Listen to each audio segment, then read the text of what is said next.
Coming up on News Live at 6, a potential new college football super league coming to the NCAA. I'll tell you what role Syracuse has in this revolutionary idea. Going on right now, find out more about why it's so important to celebrate inclusivity at Syracuse. Plus, snow all around our region. I'll have more of your 5-day forecast. Food News Live at 6 starts right now. This is CitrusTV News Live at 6, your campus news leader. A proposal from high-ranking executives could soon shake up college football. Good evening and welcome to News Live at 6. I'm Nicole Aponte. And I'm Chilekasi, Adele. That is right. And SU's own Chancellor Kent Severud seems to be a proponent of this. Our sports anchor Sam Corcoran joins us now. And Sam, what change could we potentially see soon? Yeah, Chile, this comes from a report from The Athletic about a group called College Sports Tomorrow. It's a 20-person group that proposes one league for college football, no conferences, promotion and relegation. That's something that you see in soccer often. Paid players, NIL and transfer portal management, amongst other things. And one of the key proponents, as you said, Chile, Syracuse Chancellor Kent Severud, who said, quote, "We've been looking at something that's large enough that it gives everybody a chance to compete, and that does translate into about 70 schools. That also creates content that's more valuable, so it generates the resources to do more things that the university presidents think are important for college sports." Now, the format of this entire thing, 70 permanent programs, as Chancellor Severud alluded to, all of those programs, former Power 5 schools, plus Notre Dame and SMU, a new addition to the ACC. There would be 7 10-team divisions, and then an 8th division, a 10-team division for other FBS schools or group of 5 schools. Now, the other FBS teams have promotion and relegation incentives where they can get bumped into the 8th league or bumped out of the 8th league depending on how they do. There's a lot to unpack, guys. This is just in the preliminary stages, but I'll be back for sports later in the show. But for now, Nicole and Chile, I'll send it back to you guys.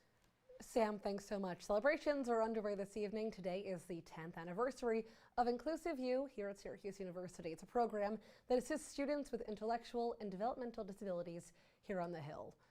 Our Caitlin Campbell is at the celebration right now at Palladian Hall. Caitlin, what's it like down there? Hey, Nicole and Chile, that's right. Right now at Palladian Hall, the lights are set, the music is on for Inclusive U's 10th year anniversary celebration. Now, this is a cocktail event going on so that past and current students can gather here to celebrate Inclusive U's accomplishments. Now, Inclusive U works to help students with intellectual and developmental disabilities get involved on campus and enjoy Syracuse like the rest of us. Now, as you can see around me, there are people starting to trickle into the event. It goes on from 6 p.m.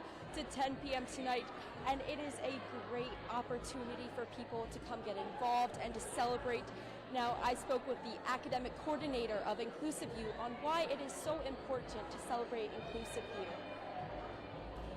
Yeah, I mean, Syracuse University has such a long-standing commitment to disability advocacy, and this is kind of just like the next chapter of that. So we're hoping to get here today to raise awareness for what we're doing and the amazing things that have happened over the last 10 years, and also look forward to all the great things that can happen in the future if we continue this mission.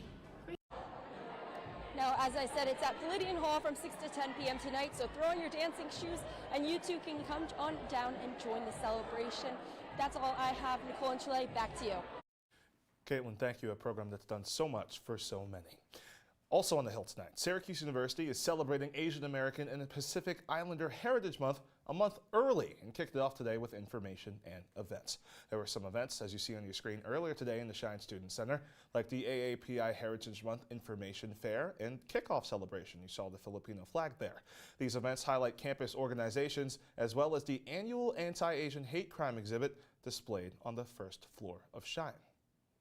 Also going on tonight, SU Student Association is hosting its annual spring formal tonight from 7:30 to 9:30 in a ballroom at the Sheraton Hotel. You see on your screen right there with the snow coming down. Students are invited to enjoy live music, DJs, and free food. The event is free for all SU students with no RSVP required. Syracuse University says it will extend its test optional policy for fall 2025 and spring 2026. Students wanting to apply do not have to submit SAT or ACT scores, and those who choose not to submit scores will have no disadvantage. Dean of Admissions Maurice Harris says the test optional policy allows SU to emphasize other components. Those students will still be eligible for merit scholarships. Let's take a look at our first check of the weather. Oh yeah, look, we're so excited to talk about it I because know. it's snowing in April. It's ridiculous. It's ridiculous. And it's ridiculous. The only thing that got me through with the snow today walking to my classes was the new Beyonce album. I know Okay. Chile does not like Listen, I said this yesterday. Talked to Blair Seaman, our Engineer professionals. wonderful Unpeeled producer, Yes. who was talking about the fact that, yes, it's good. It's just not amazing. But you know what You need to is sell the not bill. amazing? It's the snow. Yeah. The snow is not amazing. Luke Welch, hopefully, please give us some good news tonight. Nicole, Chile, good evening. I am glad to tell you that the snow won't be sticking around for too long. We just got to get through the end of this week. But if we take a look at our temperatures right now, we've been sitting roughly around 40 degrees all day. That wintry mix, that rain, that snow, and those wind gusts sitting just under 20 miles per hour, making it feel a lot colder. If we take a look at the temperatures around our region, we've been sitting pretty similar. We got a high down in Elmira at 43, a low in Penn Yan and Rochester sitting just under 37 degrees. So it's been pretty consistent all around the region. If we take a look into tonight, we're only going to be dropping a few degrees, and those winds are going to die down. So if you're going to go out tonight, maybe get some good shoes on, maybe a nice winter jacket, because unfortunately those winter temperatures are not behind us. I wish we could be seeing spring. I'll have more on your 5-day forecast and some fun April weather facts later in the show. Nicole, Chile, back to you. Luke, thanks so much. The solar eclipse is right around the corner. It's Oh, a yeah. Monday. Let's get to this now. Hotel reservations for the time of the eclipse are being canceled with no explanation at a hotel in Buffalo. According to Buffalo News, Chris Donnelly, owner of Sugar Tourist Travel Agency, planned to bring 250 people to Western New York to view the eclipse. He had reportedly been planning the event for 2 years and had confirmed his over 100-room reservation before the Aloft Buffalo Airport Hotel canceled everything. Others have reported similar issues with the hotel. A message from the hotel manager said that a glitch in their system overbooked the thing. The New York State DMV is launching a multi-year effort to modernize technology and facilities across the state. It's an attempt to upgrade and improve customer service. The plan hopes to ensure a more efficient, secure, and convenient experience. DMVs will also introduce paperless technology with the goal of speeding up processing times. Nicole. Well, Chile emergency rooms in Syracuse are seeing longer wait times than the national average, both at St. Joseph's Hospital and SUNY Upstate. St. Joseph's average wait time for patients is 5 hours long. Now that number is a 22% drop from that hospital's usual wait time. SUNY Upstate's 3 emergency rooms are still experiencing wait times longer than usual, but the number of patients who left without being seen actually dropped by 1/3. However, according to Syracuse.com, around 10% of those who sought treatment at Upstate walked away without it. Let's go out to the suburbs. We'll start in the Jamesville DeWitt School District, where that district is proposing laying off 14 staff members. The district is blaming tax levy increases and a small increase in state foundation aid. The district says it relies heavily on COVID relief funds, with decreased enrollment and high inflation rates having a big impact. Robert Lowry, that's the deputy director of the New York State Council of School Superintendents, says his organization is seeing layoffs statewide. An administrator from JD says the district is going to try its best to avoid making cuts. A crash involving 3 vehicles, including a school bus, took place on Route 11 on the Onondaga Nation this morning. The crash happened around 7:50 a.m. near Route 11 and Kennedy Road. The Onondaga County Sheriff's Office and Onondaga Nation Fire Department responded to the scene, and according to initial reports, there were no students on the bus. Community members packed the Syracuse City Council meeting yesterday afternoon in the hopes of discussing the conflict in the Middle East and the call for a ceasefire. Councilor Chalmajak is preparing a resolution urging President Biden to call for peace. More than 33,000 people have been killed in Gaza, including many women and children. The next Common Council meeting is set to take place on Monday, where the council will see Majak's final resolution and vote on it. A scammer alert tonight. A group of scammers posing as Syracuse police stole $2,000 from a man. Police say the caller told the man his visa was expired and he needed to pay a fine. The caller used a service allowing them to change their phone number to appear as Syracuse police. The man sent pictures of his driver's license and passport and bought $2,000 worth of gift cards. The codes were sent to an unspecified WhatsApp account before the transaction was canceled. A Syracuse woman is being charged with the murder of a man found dead on the north side of the city. 22-year-old Destiny Widger is accused of stabbing 32-year-old Jamar Martin near Basin Street in multiple parts of his body, including his neck. according to police in court papers. Widger acted with one other person, though police have not told us who that suspect is yet. Coming up, President Biden speaks to Israeli Prime Minister Benjamin Netanyahu after aid workers were killed in an IDF strike. The details on that phone call when we come back.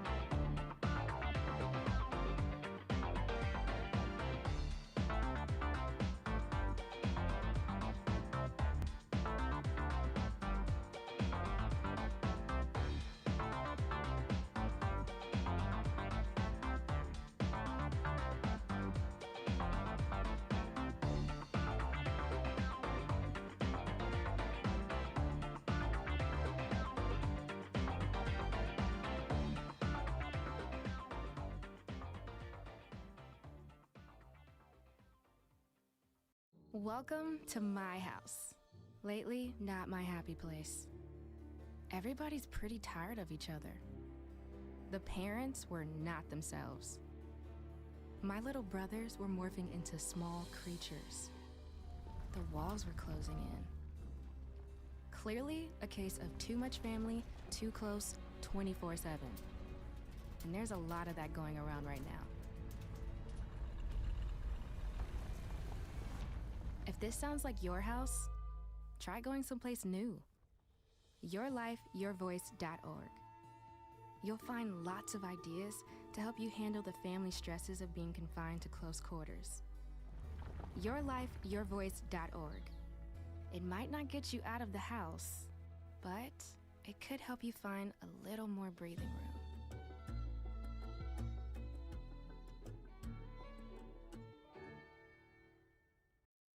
You're watching Citrus TV News live at 6 with Chilekasi Adele, Nicole Aponte, and Luke Welch. Now, your campus news leader continues.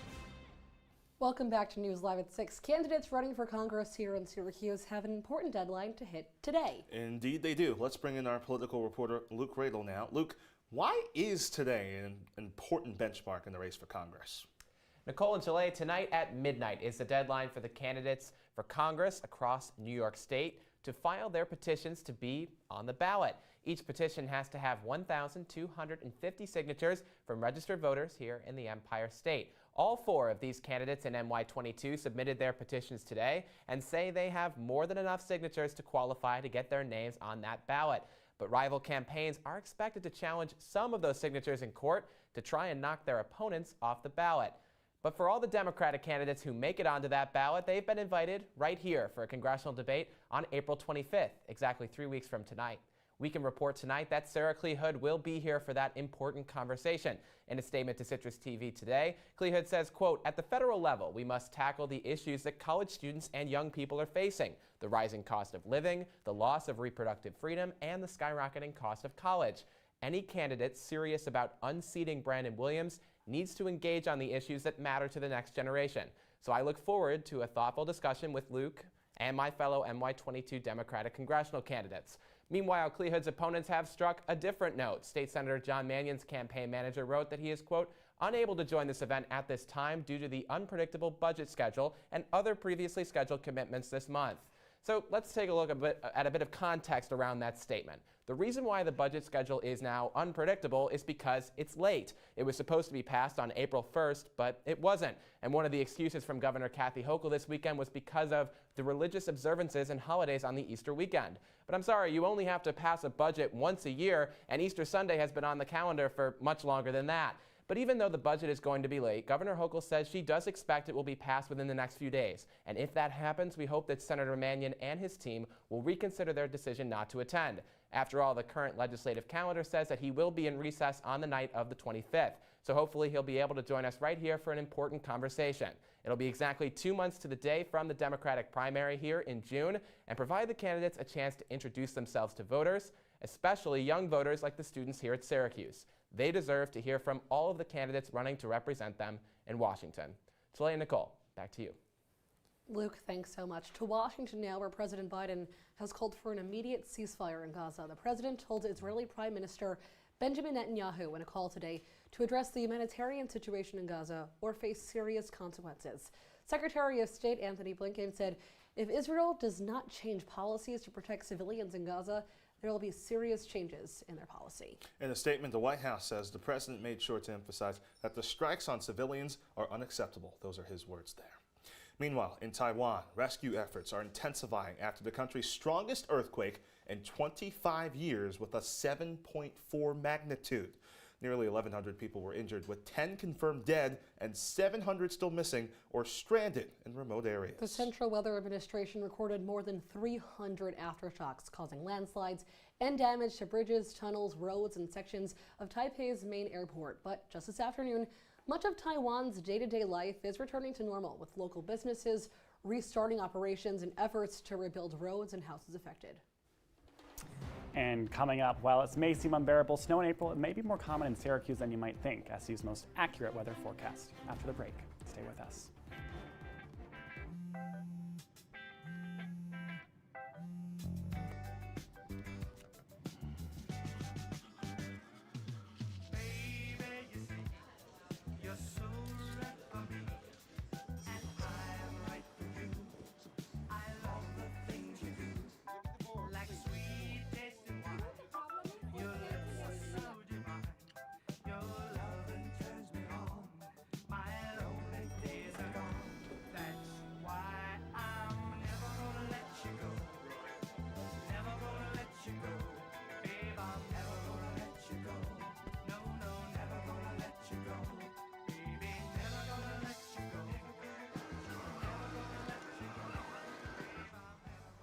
Here you go.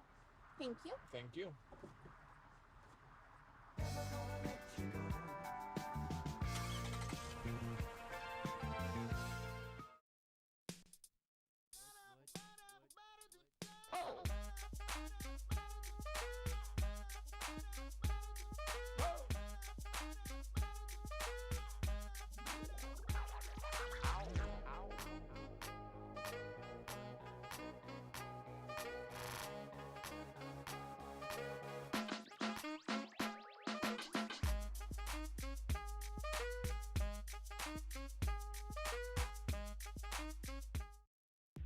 From the CitrusTV Weather Center, this is SU's most accurate weather forecast.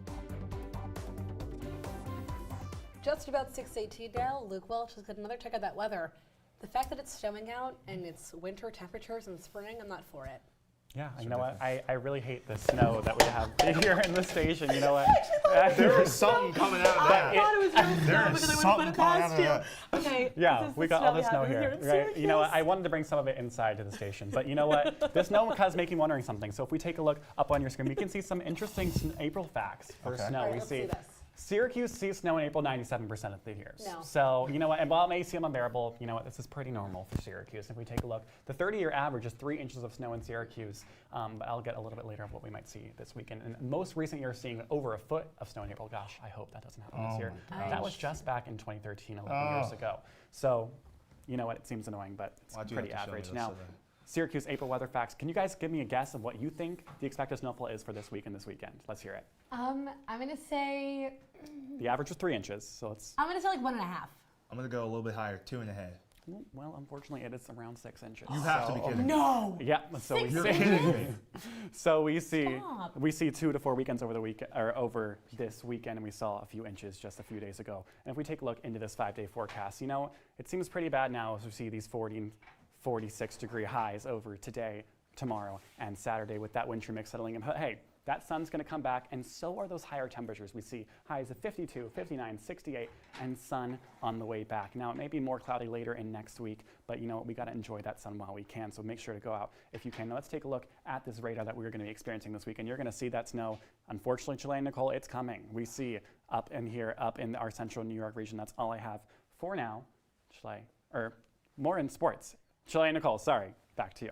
We'll take it, Luke. Thank you. That's brittle, isn't it? Well, It is brutal. I guess for fans of the Oakland Athletics, the future is also brutal as well. Major League Baseball's Oakland Athletics, like I just referenced, will be playing their next few seasons in Sacramento, the state's capital. The team is set to move to Las Vegas in 2028, but was unable to agree on a lease to temporarily stay at the current ballpark, the Oakland Coliseum. The team will play at Sutter Health Park, a 14,000-seat ballpark in Sacramento, California, from 2025 to 2027. As the Oakland Coliseum has deteriorated throughout the years, the A's have faced a stadium crisis that ends with 2024 being their last season in Oakland. Owner John Fisher also taking some heat today, saying at a press conference that he can't wait to watch other players like Yankees star Aaron Judge hit home runs in that ballpark. Very wild quote from John Fisher. And guess what else is wild? Potentially the future of Judah Mintz in Syracuse, Sam Corcoran? Yeah, Chile, you talked about movement. Syracuse men's basketball has already dealt with a lot of moving pieces this offseason, and it may just have another piece moving on. I'll tell you who that could be next on Sports.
Women are bad with money.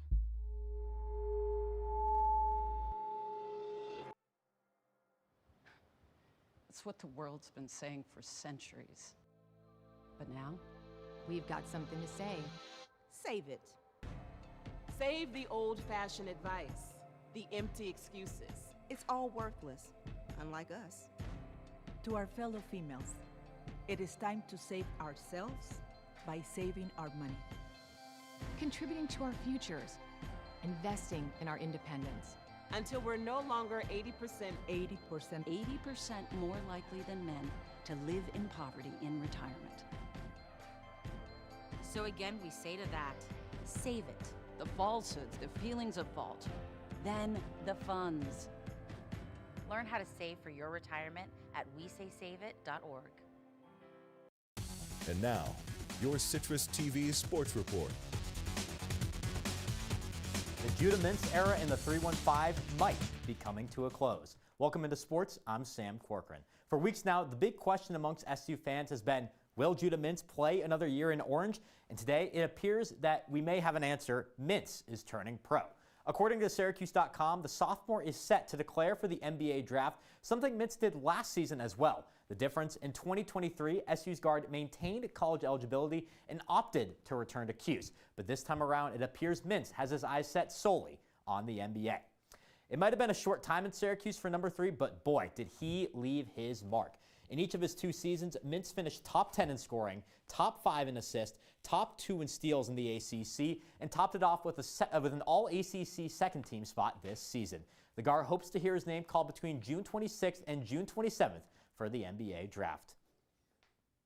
Let's head to the Diamond. The rain has gone away, which means the Mets can take the field today. But the start to the Amazons 2024 season has been anything but that. New York's 0-4 start has been the team's worst since 2005. But after 2 postponements, the Mets got a little bit of rest before today's doubleheader against the Tigers. Let's start off in Game 1, bottom of the 3rd. Francisco Alvarez rips one down the left field line. Francisco Lindor comes in to score. That bounces away from Riley Green, and Pete Alonso rounds 3rd, heads home. Francisco Alvarez pulls up to 2nd with the 2-run double. He's loving it, pumping up his Mets teammates. Now into the top of the 8th, Mets up 3-2. Adam Ottavino on the mound, but Riley Green smacks one into right field. That one is gone. Green loving that one. Ties the game at 3. His 2nd home run of the season. That means extra innings baseball from Citi Field. And in the top of the 11th, Colt Keith skies one into the left center field. Nimmo and Taylor go back, but it falls. Riley Green sprinting around from second base. He comes in to score at the plate. Matt Vierling goes to third. An RBI double for Keith. In the top of the 11th, Tigers take the lead, and then later on in the 11th, Gio Urshela bloops one into center field. Nobody can get to that. Both Vierling and Keith score. Tigers win. They're the only undefeated team in the majors, improving to 5-0. And as for game 2, that one 1-0 in the bottom of the 8th right now. The Mets only have one hit so far. It's been a pitching performance, a heck of a game from Matt Manning, who had 0 hits through 5 2/3 innings. The only Mets, the Tigers' RBI came from Javier Baez, an RBI single in the second. Tigers looking to go to 6-0. Meanwhile, the Mets hoping to get their first win of the season. And on the court tonight, the Knicks host one of the West's best at the Garden. The Kings enters tonight's game at 44-31. That record also held by the Knicks. New York's look to stop a 3-game losing streak, but its task got a little harder today. It was announced forward Julius Randle will have season-ending shoulder surgery. Knicks and Kings tip off at 7:30. Nicole and Chile. Sam, all this talk about Judah Mintz leaving the team. There are other players leaving the team as well, right? Yeah, Quadir Copeland and Malik Brown have already announced that they're going to transfer. But there's also some guys coming in.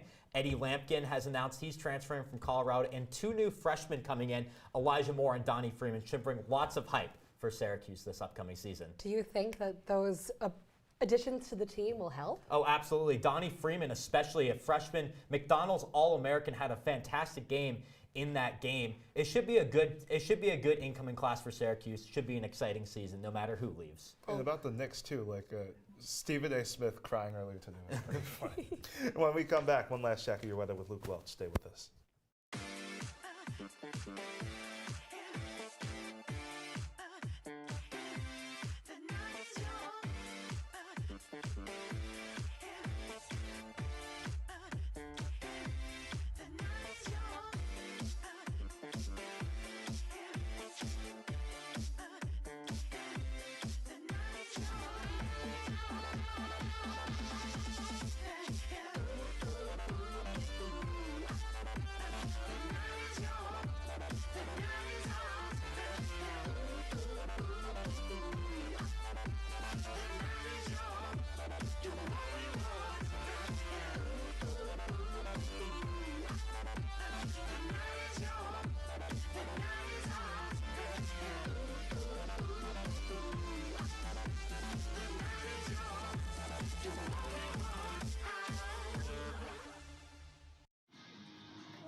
Most party fouls are pretty dumb. But if you decide to drink and drive underage, you could lose your license and your freedom. Underage drinking and driving. The ultimate party foul. Welcome back into News Live at 6. Unfortunately, I don't have the best news for tomorrow's weather, but if you take a look, we're going to be sitting just under 40 degrees all day. And again, that sporadic snow and rain mix that we've seen all day is going to be staying with us. Those temps to stay under 40 as mentioned, and just that scattered sleet all around. Unfortunately, we just have to get through tomorrow and then Saturday, and then we can finally get to that good weather. Guys. I need the snow to go away. Me too. Yuck. I'm tired. Yuck is right. Disgusting. Well, to this now, if you've ever shopped at an Amazon Fresh store, there's some new tech that'll be in the aisles. Amazon is getting rid of its Just Walk Out technology in a revamped effort of its grocery stores. Yeah, the technology allows customers to check out and pay without having to stand in lines, with the receipt being sent to the customer afterwards. However, that will be replaced with smart carts that will still allow customers to skip a checkout line, but customers will now pay in real time. The technology that grocery stores have now. It makes it so much easier to shop. It does make it easier to shop. Well, one has to ask the question too about theft and whether that played a factor in them kind of walking back on this decision as Yeah, well. because you have to pay afterwards, so Yeah. that would probably incentivize people to actually tells me steal. you had a lot of people trying to move their carts. Yeah, for sure. As a former cashier, I love the interaction. You know, I don't. I know. Oh, it's fun. I like talking to them. Yeah. So. It is feels so fun. cold Exactly. now. Well, that's Citrus TV News Live at 6 for the Thursday. Don't forget you can follow us on X and Instagram at CitrusTV News. Now for the entire Citrus TV News team, I'm Nicole Aponte. And I'm Chilekasi, Adele. Please hug those you love tonight, and we will see you tomorrow.